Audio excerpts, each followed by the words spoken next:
Thank you very much, Mr. Chairman.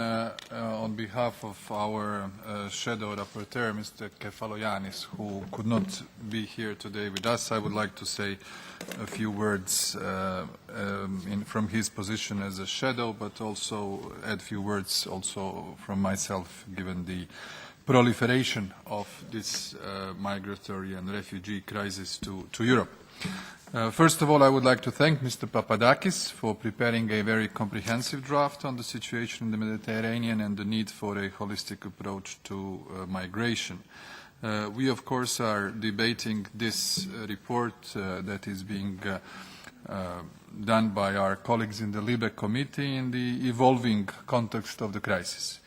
And it is an unprecedented scale, clearly on a daily basis, showing a great burden to the Mediterranean countries, first of all, but very quickly also to those who are actually in Central and Eastern Europe. And in order to solve this crisis, we need a European approach which is based on our solidarity and on our responsibility.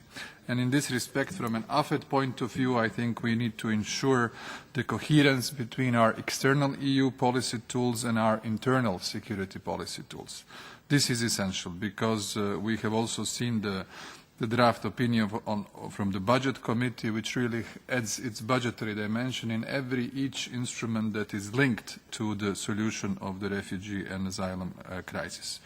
We should also try to make a clear distinction between those who are legitimate asylum seekers and those who are illegal immigrants, because this is where the concept of safe and unsafe third countries comes clearly into the limelight.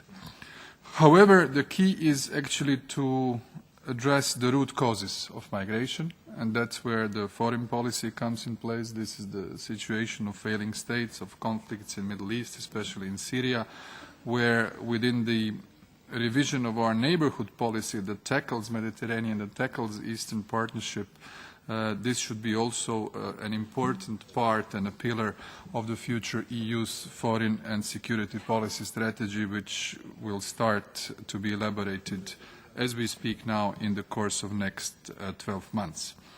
Also, the agreements with third countries should encourage control and reduce migration flows. This is very important because it should be a part of our integral policy, especially with the countries from which most of the asylum seekers and refugees are coming. And also we should have a more targeted humanitarian aid, easing the burdens of countries bordering war zones, such as regional relocation and support programs, which should also be ensured. Also, the key element is how to address the impact of the ISIS activities in Iraq and Syria, which generates this flow and which basically plays exactly in the right direction if the management of on the receiving side of the EU side of these refugees and asylum seekers is not correct.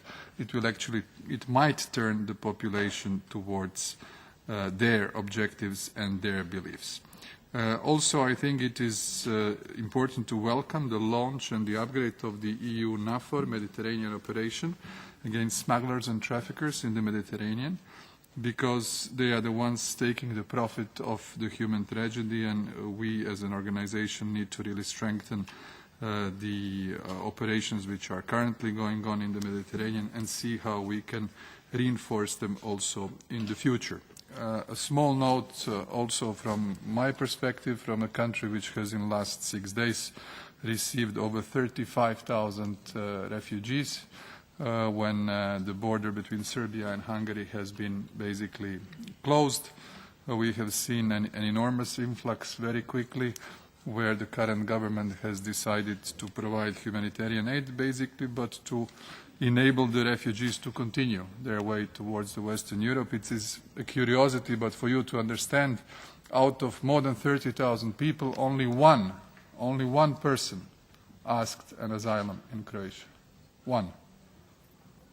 So this is something to be really considered on the European level, and therefore the ministerial meeting today and the summit tomorrow should try to see how we can jointly respond, because not only the Schengen, not only the Dublin Protocol, but the entire legal and operational system of the EU is at test.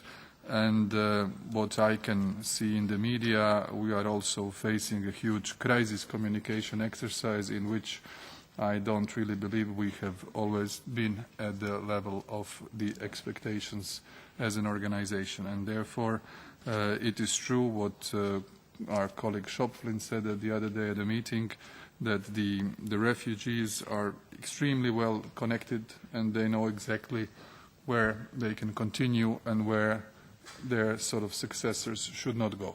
So it is like a human river that has its specific dynamics and a clear direction. Thank you.